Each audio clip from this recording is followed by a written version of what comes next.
and I stick my head into my washing machine and I smell what I now can smell within 30 seconds when I walk into a client's home.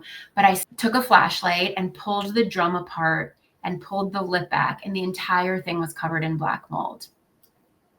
This was my first experience with it being in my house, seeing it. It was real.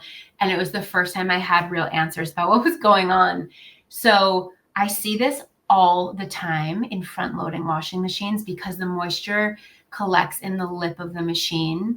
Now, people will say, well, I clean the lip of the machine. I clean it every couple weeks. I don't see it.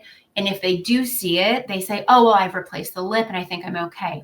What happens is the mold spores now travel from the lip all the way into the drum of the machine. So you really, really need to get a new washing machine if you can. A top loading washing machine is the best way to go because of the way that the water collects.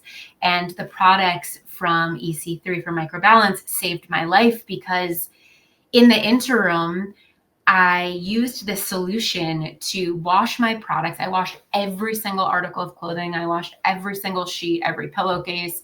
I mean, everything I owned, I washed to remove the mold spores.